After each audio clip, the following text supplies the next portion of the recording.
Oke, minggu kedua kali ini kita membahas soal ruang lingkup dan pendekatan strategi dalam perencanaan.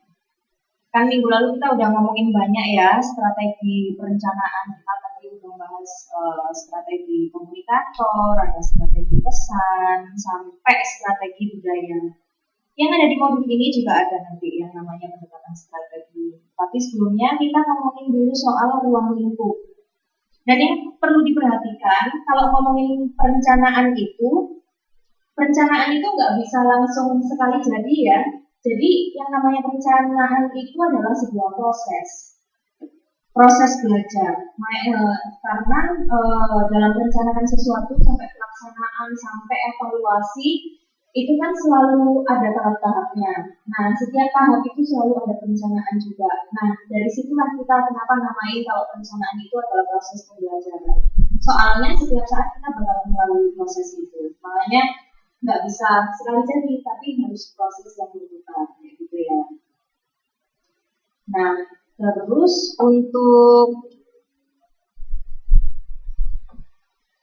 selain itu yang perlu diingat lainnya adalah yang pertama, bentuk dan jenis perencanaan.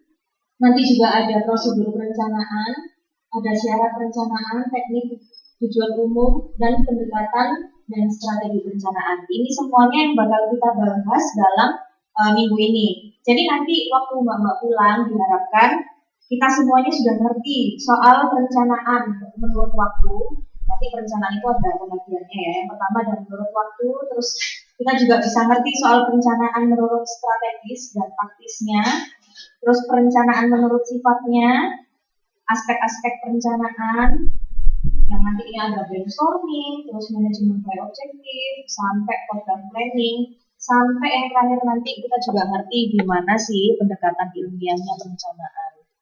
Oke, yang pertama kita ngomongin soal bentuk perencanaan. Jadi bentuk perencanaan ini dibedakan menurut beberapa kriteria, Mbak. Yang pertama, menurut waktunya. Bisa dilihat ya, kalau menurut Mr. Harold Combs, itu ada dua macam. Yang pertama jangka pendek, bulanan sampai 1 tahun. Ini yang ngomongin anggaran dana, terus habis itu ada sesuatu yang tak terduga kayak gitu. Nah itu butuh perencanaan juga kan, misalnya mengatasi banjir kalau misalnya di Indonesia sih di sini jarang ya ada banjir gitu. Nah itu biasanya program bulanan atau pendek. Kalau banjirnya nggak terus-menerus. Kalau tahunan banjirnya setiap tahun ada, kayaknya ini problem besar dalam satu kota atau satu provinsi. Itu masuk yang perencanaan jangka panjang yang bisa tahunan atau hingga puluhan tahun.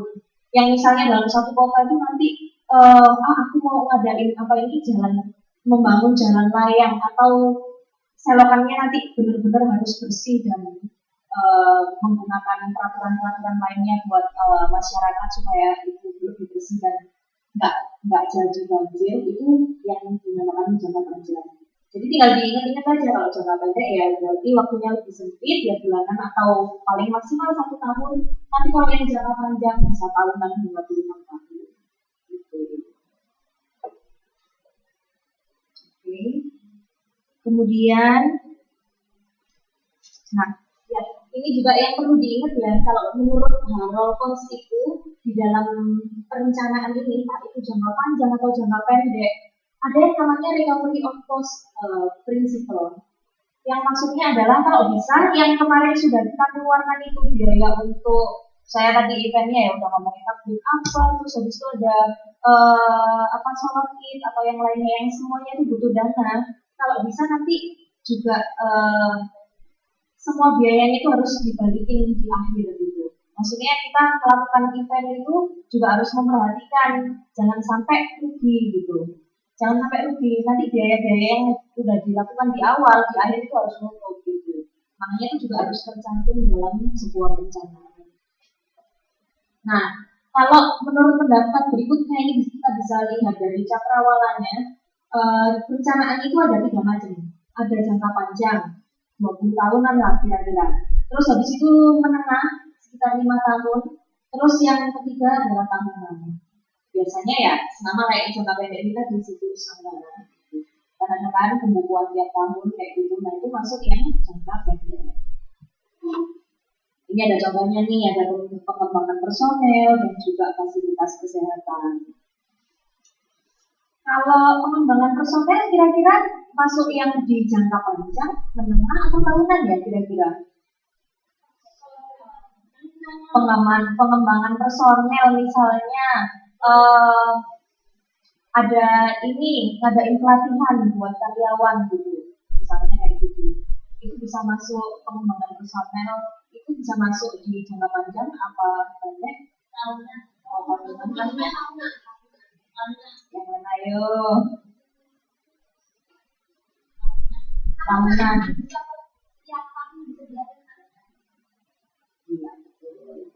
Jadi yang namanya pengembangan personel ini biasanya diadakan tahunan.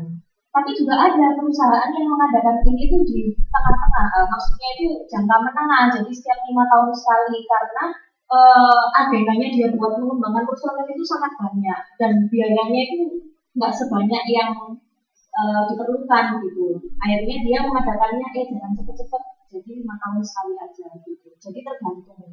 Cuman biasanya memang tahunan kalau kita lihat perusahaan-perusahaan besar, misalnya mereka mengadakan pelatihan atau seminar buat karyawannya itu biasanya. Terus fasilitas kesehatan juga. Kalau fasilitas kesehatan, saya dulu kan kerja di Jawa Pos ya, itu setiap tahun itu selalu ada pengetesan darah, kemudian ada check up tubuh keseluruhan kayak gitu. Nah itu bisa dibilang tahunan. Tapi kalau niatnya itu adalah membentuk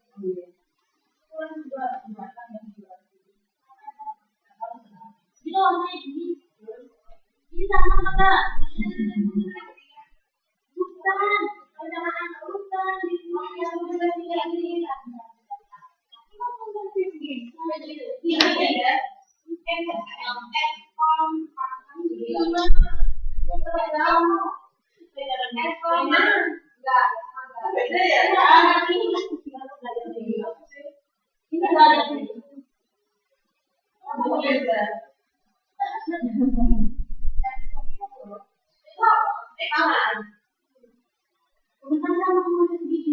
Itu kayaknya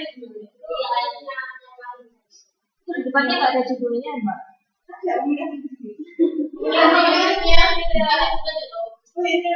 Tahun lalu. Iya, Mbak. Ya itu ya. Umumnya per tahun, tapi kalau misalnya terus dilihat dulu perusahaannya itu kapasitasnya seberapa, levelnya seberapa. Kalau semakin tinggi biasanya mereka semakin memperhatikan karyawan dan biasanya siklus untuk pengembangan personal dan fasilitas kesehatan ini lebih cepat dibandingkan yang lainnya. Oke, yang berikutnya bentuk yang lainnya ini disesuaikan ada strategis. Jadi yang berikutnya ini ada bentuk perencanaan menurut strategis dan taktisnya. Nah ini bisa dibaca ini, kalau strategis menurut Clark and Pearl itu adalah skema yang menggunakan sumber atau keuntungan perusahaan yang diarahkan dalam rangka memberi kejutan atau mengungguli lawan atau mengeksploitasi kesempatan. Jadi udah jelas ya, sumbernya itu dari keuntungan perusahaan.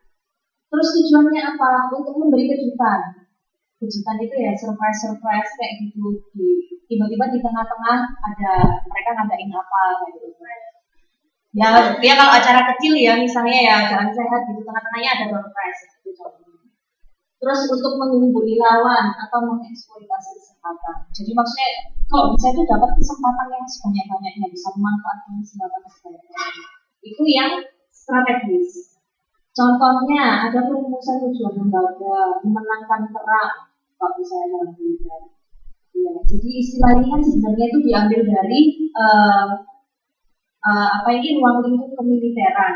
Nah, yang dimaksud dengan strategis ini sebenarnya tujuannya begitu untuk memenangkan perang gitu. Nah, kalau memenangkan perang yang ada di strategis mungkin bisa berarti kayak dulu zaman penjajahan di Indonesia itu Belanda atau Jepang ya. Itu kita merdeka, itu adalah strategisnya. Kita gimana caranya supaya merdeka gitu. Itu adalah keseluruhan dalam perang itu tadi.